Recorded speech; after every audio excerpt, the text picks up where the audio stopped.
మా అన్న ఎప్పుడు చిరంజీవి, శంకర్ అన్న చిరంజీవి 100%. అంటే ఎన్నిసార్లు ఎన్ని అటాకులు జరిగినా ఎంత ప్రాణంగా చిరంజీవుడు మళ్ళీ బ్యాకప్ చేసుకుంటూ ఇప్పుడు ఎంత అదినిగా చిరంజీవుడు ఈ రోజు ఇప్పటికి కూడా దాదాపు ఏది చెప్పొద్దు, ఇప్పటికి కూడా కళ్ళకు అద్దాలు రాలే ఆయన ఇప్పటికి కూడా ఒక 4 కింద ఉంటాయి నరాలు, ఈ 2 నరాలు ఉంటాయి కాలే, ఆ 2 నరాలు కోసేసిన ఈ నరాలు అతుకోవడం ఇంపాసిబుల్. నా భూతం నా భవిష్యత్తు ఏ డాక్టర్లు అడిగినా కూడా ఈ నరాలు కోసేసిన నరాలు అతుకొని అంత స్టాండర్డ్ గా నిలబడడానికి ఎవరి నుంచి కాదు, ఎప్పుడో కొలాప్స్ అయిపోతారు వేరే వాళ్ళు అయితే. మళ్ళీ అన్న వెయిట్ కూడా మంచి ఎక్సర్సైజ్ బాడీ, మంచి ఫిట్నెస్, ఇవాళ కూడా ఎవరిని కూడా చేయి పట్టుకోకుండా లేవగలుగుతాడు. ఇవాళ కూడా 3-4 ఫ్లోర్లు కూడా అవలేలు ఎక్కుతాడు. అది అదృష్టం. అని మేము కూడా ఒక్కోసారి మేము కూడా షాక్ అవుతాం. చాలా మంది కూడా అన్నెంబడి ఎక్కాలన్నా చేయాలనుకున్నా కూడా వాళ్ళు ఎక్కలేకపోతాం. హౌస్ లిఫ్ట్ ఉంటేనే ఎక్కుదాం, లేకుంటలేదని చెప్పేసి అన్న సందర్భాలు ఉన్నాయి. కాబట్టి రెండోది ఏంటంటే అన్న ఏ జన్మలో చేసుకున్న పుణ్యమో అందులో అన్నకు తగ్గట్టు వదినకు తగ్గట్టు అన్న ఫీల్డ్ కు సంబంధం లేకుండా, అన్న ఆలోచనకు సంబంధం లేకుండా, ఒక ఆయన ఇప్పుడు ఆస్ట్రేలియాలో, ఇంకొక ఆయన ఇక్కడ బిజినెస్ మ్యాను, పాప డాక్టరు, వీళ్ళందరినీ కూడా అన్నకు కనీసం దరిదాపులో ఆ నీడలో కూడా వాళ్లకు తాకకుండా పెంచడము. వాళ్ళు ఇవాళ అన్నకు ఎలాంటి ఆలోచన లేకుండా ఇవాళ అయిపోయిందంటే ఒక చిన్న గల్లీ లీడర్ ఉంటేనే ఎవరు అనేసి ఎమరా అయ్యో తెలుసారా నీకు, మళ్ళా తెలుసా బ్రో ఎక్కువ నగరాలు చూస్తున్నాం అని చెప్పేసి కాల తిరిగే రోజులు ఈ రోజుల అవునా కదా. అంత పెద్ద డైనమిక్ మనిషికి సంబంధించిన పిల్లలు కూడా ఒక సిస్టమ్ గా, ఒక పద్ధతిగా మాట్లాడే విధానాలు అవన్నీ కూడా చాలా బ్యూటిఫుల్ గా ఉంటాయి. అది అన్న ఎట్లా పెంచిండు, ఏం పెంచిండు ఏదో గాని అందులో దాని తర్వాత వడ్నమ్మ కూడా నేను 2 చేతులతో దండం పెట్టాలి అలాగా పెంచడం అంటే అది ఇంపాసిబుల్. అదే ఇప్పుడు అన్న అడుగు జాడల్లోనే మేము నడుస్తాను అనడానికి ఇదొక నిదర్శనం అనుకోవచ్చు. ఆయన అంటే వాళ్ళ పిల్లల్ని ఎలా ఒక మంచి ఎడ్యుకేటెడ్ గా పెంచారు. సో మీ పిల్లల్ని కూడా లాయర్లు చేశారు, ఇద్దరు లాయర్లు. ఏంటన్నా లాయర్లు అంటే కొంతమంది బయట టాక్ చెప్తా, అంటే మీ వరకు బయట కొంతమంది ఎలా అంటారంటే ఆయన చేసే కబ్జాలకు కావచ్చు, ఆయన చేసే రౌడీజం కావచ్చు, సో అడ్డు ఉండకూడదని 2 లాయర్లు పెట్టారు, లాయర్లుగా చేశారు పిల్లల్ని అంటారు. బట్ నాకు తెలిసి అంటే మీ చిన్న బాబు నాకు బాగా క్లోజు. సో ఆయన ఎప్పుడు కూడా జనం కోసం ఆలోచిస్తాడు. రాజేష్ భాయ్ ఏదైనా మంచి కేసులు ఉంటే న్యాయం చేద్దాం, మనకు డబ్బులు వద్దు అనేటట్లు ఉంటారు అనమాట. బట్ బయట ఇలాంటి టాకు వస్తుంటది, మీ వరకు వచ్చింది అనాలంటే ఎప్పుడైనా? అయితే కాకపోతే ఏంటంటే అందరూ అనుకోలేరు. ఇంకో విషయం ఒక్కటి తెలియదు ఏంటంటే మీకు లాలాపేట లల్లు ముద్రాజ్ అన్న గురించి నేను ఈ మధ్యలో సోషల్ మీడియాలో వచ్చిన తర్వాత జనాలందరి కూడా ఏంటంటే నా దగ్గర బస్సులు కట్టుకొని ఒక ఫోటో దిగడానికి వచ్చేవాళ్ళు చాలా మంది ఉంటారు. ఇలా 1000 మంది, లక్షల మంది, కొన్ని రాష్ట్రాల్లో కోట్ల మంది ఫాలోవర్స్ ఉంటారు. వీళ్ళందరూ కూడా నా దగ్గరికి ఎవరైనా వస్తే నేను వాళ్ళ మీద భుజం చేయడం కానీ, వాళ్ళ లలింగం తీసుకోవడం, వాళ్ళ దగ్గర తీసుకోవడం కానీ, భయపడి దూరం ఉన్న వాళ్ళ దగ్గర తీసుకొని పక్కన కూర్చోబెట్టుకోవడం కానీ, నేను తినేది ఏదైతే ఉందో వాళ్ళ పక్కన కూర్చొని తినిపియడం కానీ చేయడం కానీ ఇవన్నీ చేస్తూ నేను ఏ ప్రోగ్రామ్కి వెళ్ళినా ఆడ ఇద్దరు నన్ను పిలిస్తే ఆడ 100 మందిని నా మనుషుల్ని కలుపుకొని వస్తాయి. కాబట్టి వీళ్ళందరూ కూడా ఏంటంటే లాలాపేట లల్లు ముద్రాజ్ అన్న బాడీ లాంగ్వేజ్ వేరే, ఆయన మనసు వేరే, ఆయన అని చెప్పేసి నేను కాకుండా మౌత్ అడ్వర్టైజ్మెంట్ చాలా బ్యూటిఫుల్.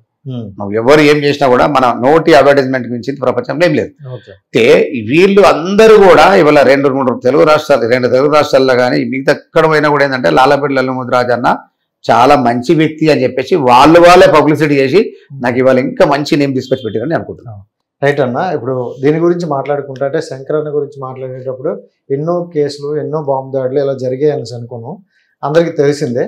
సో మీ వరకు వస్తే అలాంటివి ఏమైనా ఫేస్ చేశారా? ఎప్పుడైనా అలాంటివి ఇష్యూస్ వచ్చాయా మీకు? అయితే నా వరకు వచ్చేవరకు అంటే సార్ ఇంకోటి ఏంటంటే మేము మార్కెట్లో పులి మీద సవార్ లాంటిది, మేము పులి మీద ఎక్కినాం, దిగేస్తే పులి తినేస్తుంది అనేటట్టు. మేము ఒకసారి మార్కెట్లో వచ్చిన తర్వాత మంచితనంతోన 10% ఉంటే 90% చెడుతనంతో ఉంటాయి. మా అందరూ కూడా ఏంటంటే ఎప్పుడు ఎవరు ఏడ దొరుకుతారు, ఏ ఆలోచన చేద్దాము, ఏదైనా టార్గెట్ చేద్దామా, ఏదైనా చూద్దామా అన్న ఆలోచనతోన చాలా మంది ఉంటారు. కానీ నా దృష్టానికి ఏంటంటే ఒక 5 to 10% కాదు 2% కూడా నాకు ఎవరు దుష్మనులు ఉండరు.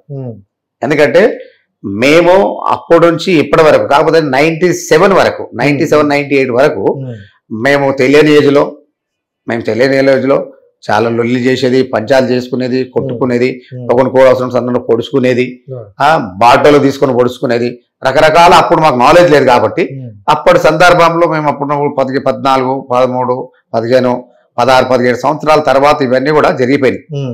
ఆ తర్వాత ఏంటంటే మ్యారేజ్ అయిన తర్వాత చాలా మారినాం.